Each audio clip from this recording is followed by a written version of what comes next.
아버지 사랑 내가 노래해, 아버지 은혜 내가 노래해. 그 사랑 변함없으신 거짓 없으신 정실하신 그 사랑, 상한 갈대 꺾지 않으시니 꺼져가는 등불 끄지 않는 그 사랑, 변함없으신 거짓 없으신 성실하신 그 사랑,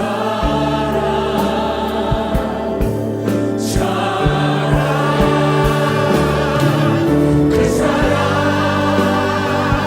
날 위해 죽으신, 날 위해 다시 사신 예수 그리스도, 다시 오실 그 사랑, 죽음도 생명도 천사도 하늘의 어떤 권세도 끊을 수 없는 영원한 그 사랑, 예수. 그 사랑, 그 사랑 날 위해 죽으신, 날 위해 다시 사신 예수 그리스도, 다시 오실 그 사랑, 죽음도 생명도 천사도 하늘의 어떤 권세도 끊을 수 없는 영원한 주님의 그 사랑, 다시 한번 선포하겠습니다. 그 사랑, 그 사랑 날 위해 죽으신, 날 위해 다시 사신 예수 그리스도, 다시 오실 그 사랑, 죽음도 생명도 천사도 하늘의 어떤 권세도 끊을 수 없는 영원한 그 사랑, 예수. 영원한 그 사랑, 예수. 할렐루야. 영원한 그 사랑, 예수. 할렐루야. 주님 감사합니다. 할렐루야.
요한복음 8장 1절부터 11절입니다. 요한복음 8장 1절부터 11절입니다. 예수는 감난산으로 가시니라.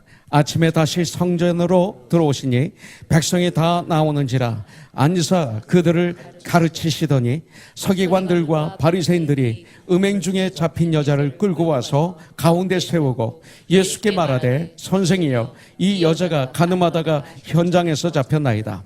모세는 율법에 이러한 여자를 돌로 치려 명령하였거니와 선생은 어떻게 말하겠나이까?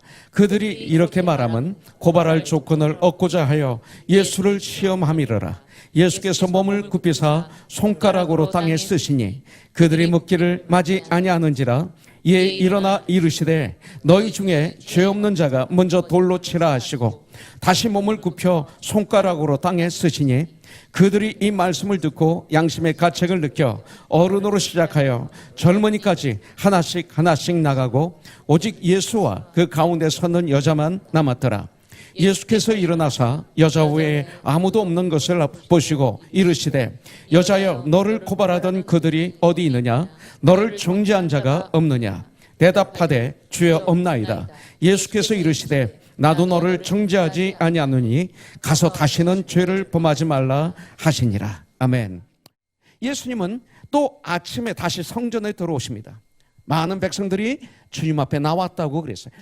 오늘 이 시간 예배 자리에 와 앉아있는 것만이 아니라 마음으로 주님께 오시는 이 시간이 되기를 주님의 이름으로 축복합니다. 그러면 주님은 분명히 하나님의 나라를 가르쳐 주시고 하나님의 나라의 비밀을 가르쳐 주실 줄 믿습니다. 여러분들, 이렇게 많은 무리들이 주님 앞에 있었지만 그러나 이 바리새인들, 서기관들, 이 유대인들은 주님을 귀신 들렸다고 하고 미쳤다고 하고 배척을 합니다. 그런데 갑자기 한 무리가 예수님께 몰려오는 것을 볼 수가 있습니다. 그들은 누구예요? 바로 서기관들과 바리새인들이었습니다. 가늠하다 현장에서 잡힌 여인을 끌고 와 그 무리 가운데 세웁니다. 중심에 세웁니다.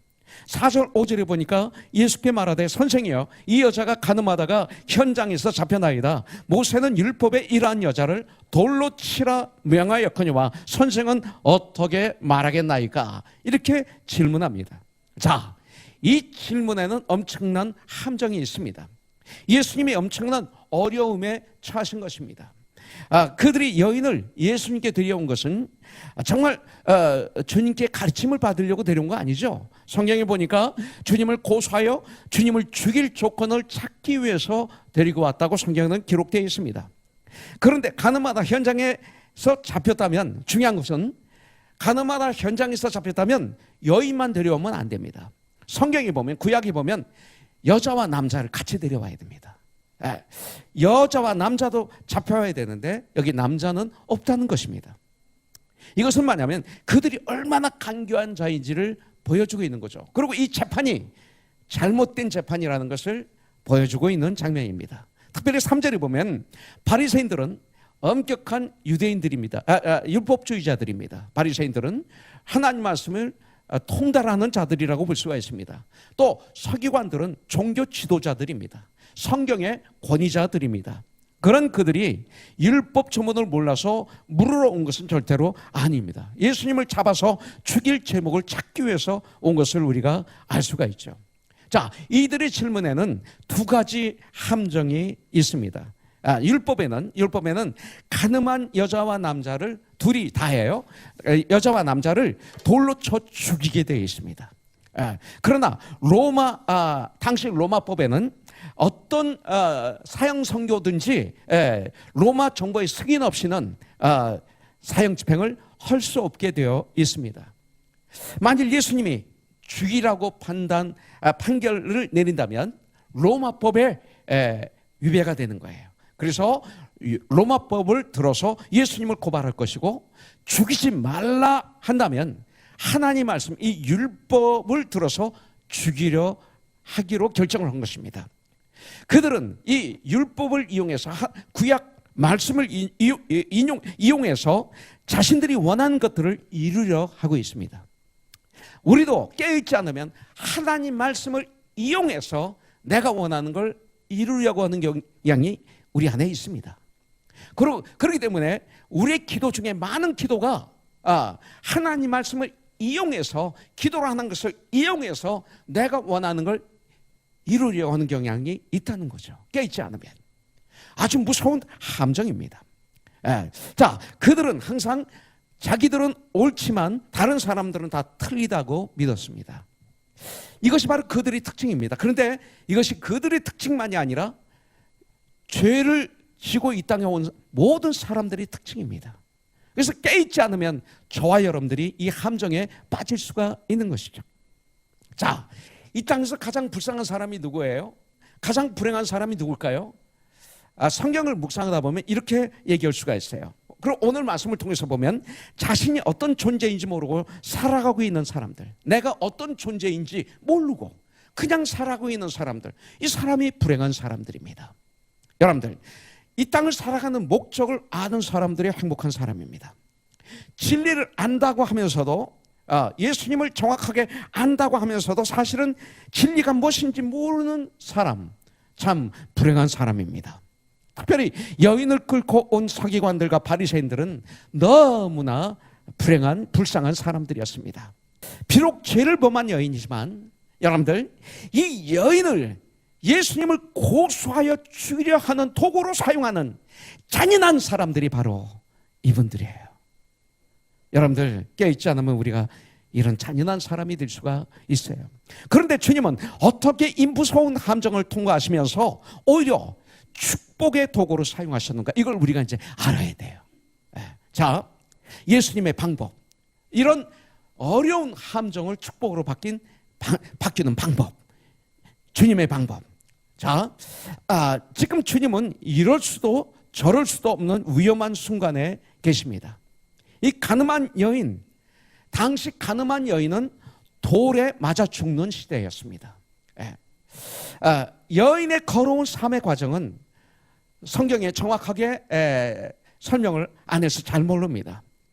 아마 이분은 몸을 팔 수밖에 없는 절망적 환경의 삶을 살았던 것 같습니다. 자기 자신의 인생의 희망을, 소망을 모두 포기해버린 그런 불쌍한 여인이었습니다.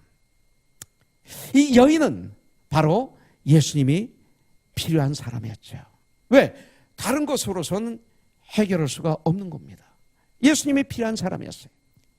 이 여인의 문제를 해결해 주실 수 있는 분은 오직 예수님이셨습니다. 여러분들, 죽음의 문제를 누가 해결해 줄 수 있어요?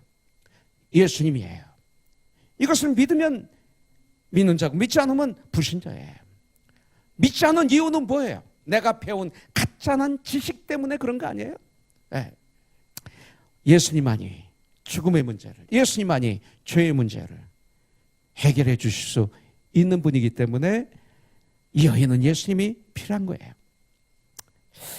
그리고 일어나 말씀하십니다. 자, 예수님이 필요한 사람인데 그때 어떻게 해요?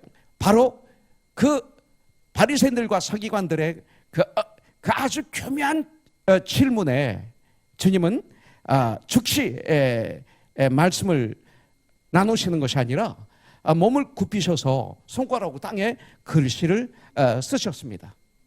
그리고 조금 있다가 일어나서 이제 말씀하시는 거죠. 6절부터 8절에 보면 그들이 이렇게 말하면 고발할 조건을 얻고자 하여 예수를 시험함이라. 예수께서 몸을 굽히사 손가락으로 땅에 쓰시니 그들이 묻기를 맞이 아니하는지라.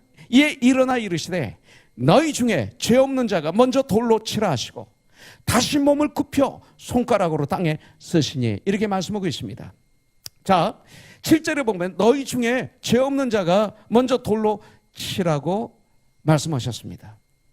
신명기 17장 7절에 보면 범죄자를 죽이기 위해서는 이런 자를 죽이기 위하여는 증인이 먼저 그에게 손을 댄 후에, 증인이 먼저 그에게 돌로 친 후에 뭇백성이 그 다음에 모든 사람들이 손을 댈지니라, 돌로 칠지니라. 너는 이와 같이 하여 너희 중에서 악을 취할지니라. 이런 말씀이 있습니다. 이 말은 뭐냐면 증인이 먼저 손을 대면 그 다음 사람들이 손을 댈 수 있다 이거예요.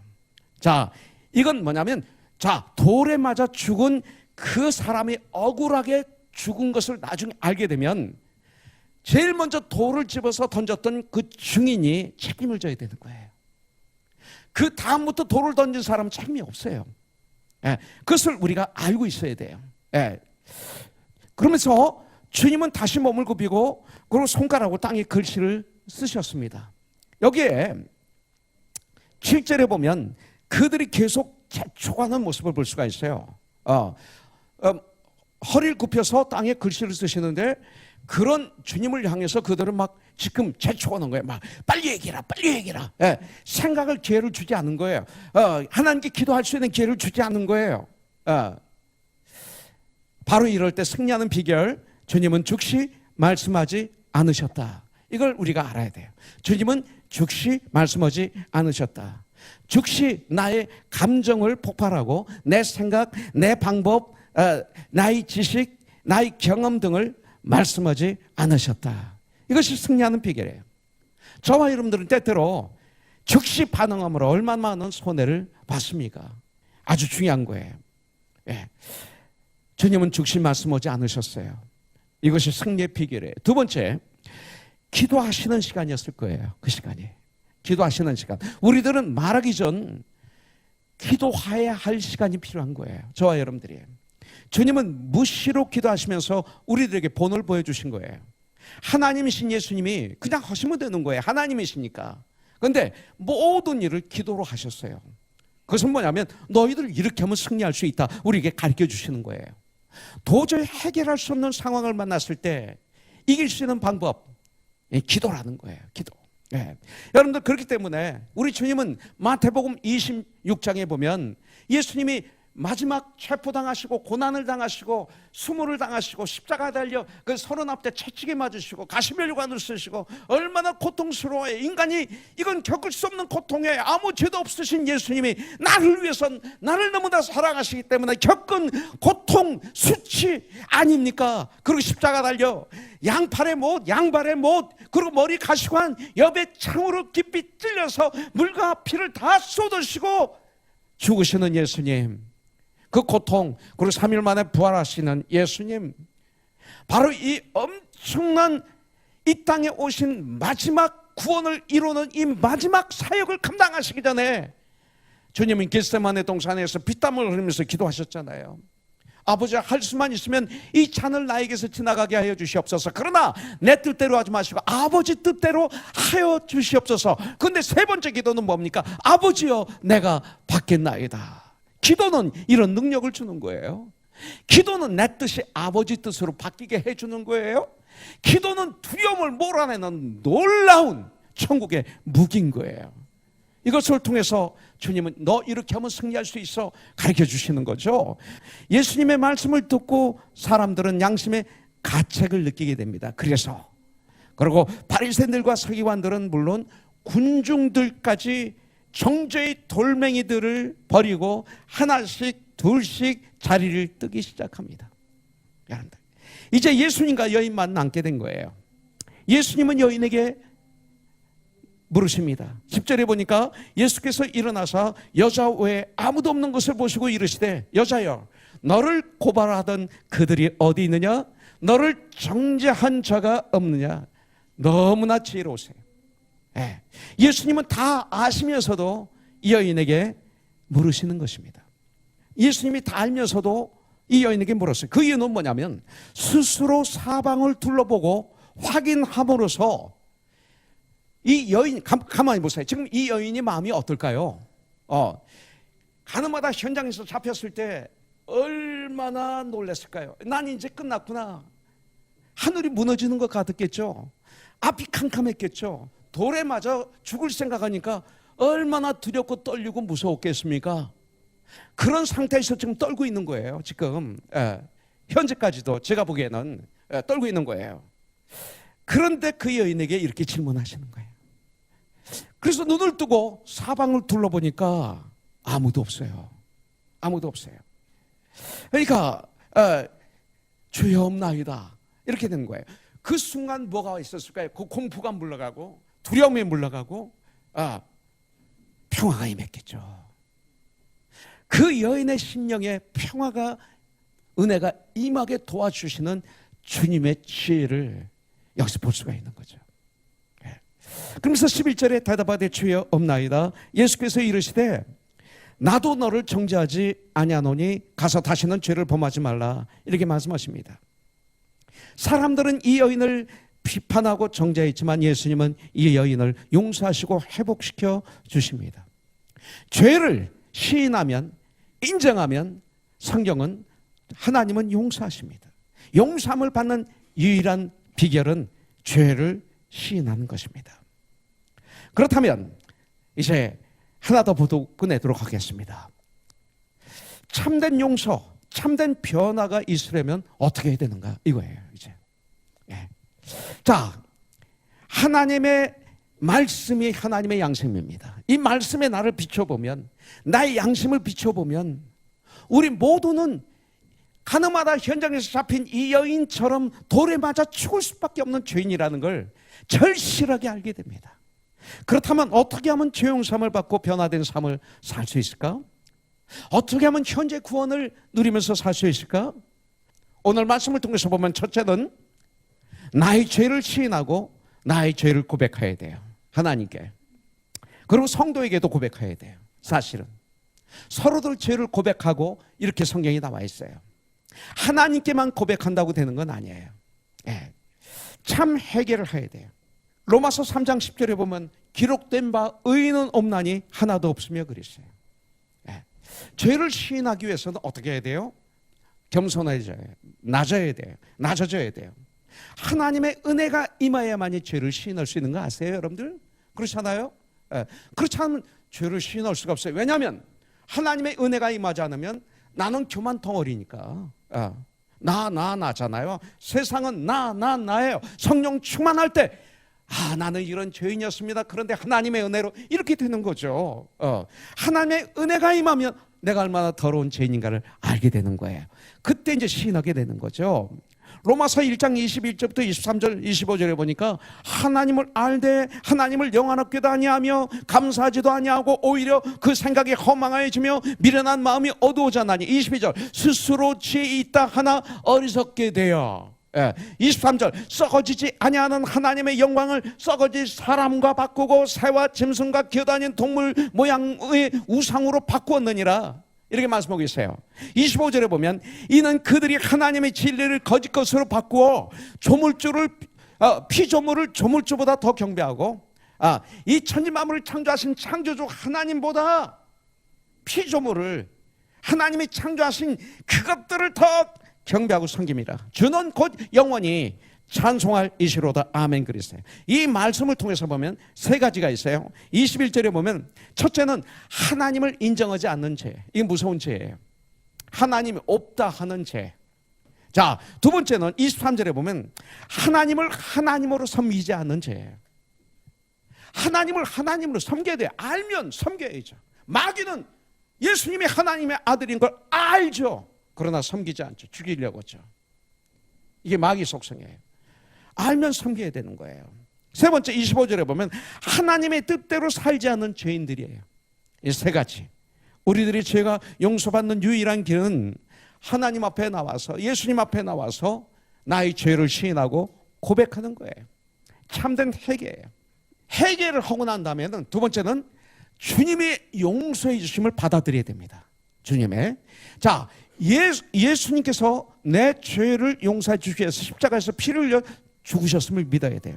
그리고 그 다음 마음의 문을 열고 하나님의 사랑과 용서를 받아들여야 되는 거죠. 이것을 로마서 10장 9절부터 10절에서는 내가 만일 내 입으로 예수를 주로 시인하며 또 하나님께서 그를 죽은 자 가운데서 살리신 것을 내 마음에 믿으면 구원을 받으리라. 사람이 마음으로 믿어 의에 이르고 입으로 시인하여 구원을 받으리라. 구원에 이르느니라. 이렇게 성경은 우리에게 가르쳐주고 있어요. 여러분들, 믿음은 나를 용서하시는, 내 모습 그대로를 받아주시는 하나님의 사랑을 내가 믿고 받아들이는 것, 이것이 바로 믿음입니다. 오늘 예수님이 나를 향하신 하나님의 사랑의 용서와 사랑을 받아들이는 복된 시간이 되길 주님의 이름으로 축복합니다. 자, 세 번째, 용서함을 받은 후에는 이제 새로운 삶을 시작해야 됩니다. new life. 11절에 보니까 나도 너를 정죄하지 아니하노니 가서 다시는 죄를 범하지 말라 그랬어요. 가서 그랬어요. go. 예. 예수님은 이 여자에게 go 떠나라고 말씀하십니다. 이 재판정을 떠나라는 거예요. 예. 죄를 떠나라는 거예요. 삶의 현장으로 돌아가라는 거예요. 이제 예수 그리스도를 믿고 십자가의 보혈로 죄 용서함을 받은 사람들은 새로운 삶을 살아 거듭난 삶을 살아야 된다라고 알려주시는 거죠. 오늘날 우리들에게 파도처럼 몰려오는 고난과 환난과 어려움과 핍박과 질병 등에 지지 않기를 주님의 이름으로 축복합니다. 그때 불평하지 마십시오. 그 대신 주님처럼 몸을 굽히십시오. 그리고 무릎을 꿇으십시오. 죽지 말하지 말고 잠시 기다리십시오. 주님의 음성을, 주님의 뜻을, 그리고 주님의 방법으로 한 발 한 발 천국을 향해서 heaven bound 우리가 걸어간다면 우리는 더욱 믿음이 깊어질 것이고 문제는 주님의 시간에 해결될 것이고 오히려 그 사건으로 인해서 오히려 구원의 역사가 일어나게 되는 참 주의 일꾼이 될 줄 믿습니다. 오늘 이 시간 예수님을 나의 구세주를 주인으로 모셔드리십시오. 하나님은 예수님의 십자가를 통해서, 이 말은 뭐 예수님의 사랑을 통해서 이 소리예요. 예수님의 십자가의 보혈을 통해서 이 말은 예수님의 그 크신 사랑으로 말미암아 이 소리입니다. 우리를 용서하십니다. 이제 주님을 영접했다면 죄의 습관에서 바로 지금 떠나야 돼요. 보라, 지금이 구원의 시간이에요. Right now, now is the time. 가장 중요한 단어 중에 하나는 가서 다시는 죄를 범하지 말라 이것입니다.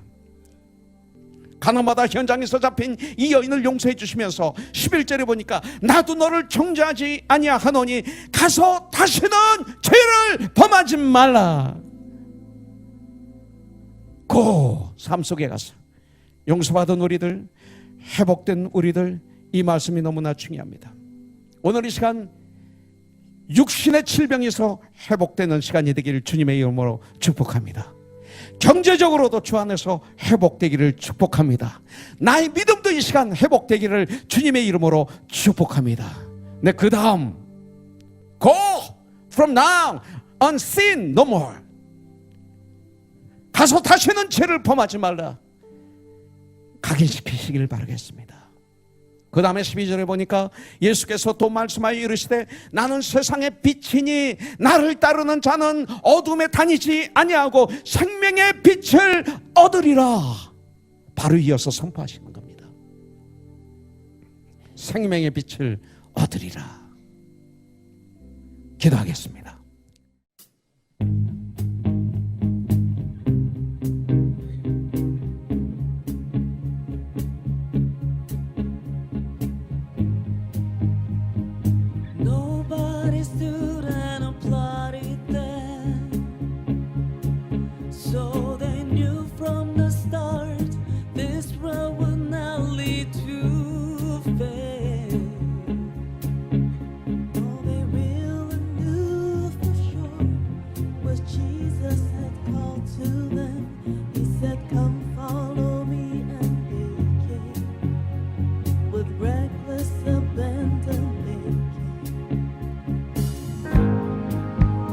세상 명예와 욕심을 버리고 믿지 않는 저들의 주님을 선포했네. 사랑받는 어부되어 주가 이끄시는 대로 순종하며 따랐네. 그들의 이름 부르셨네.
We will abandon it all for the sake of the call.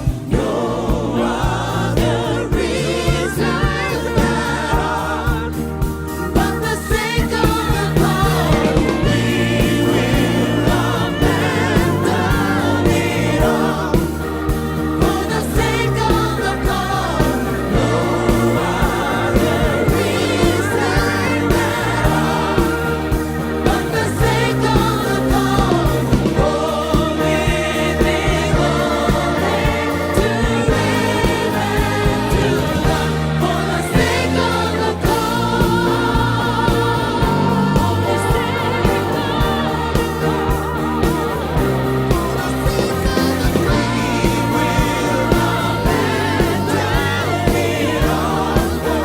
For the sake of the call. No other reason at all but the sake of the call. We will abandon it all for the sake of the call.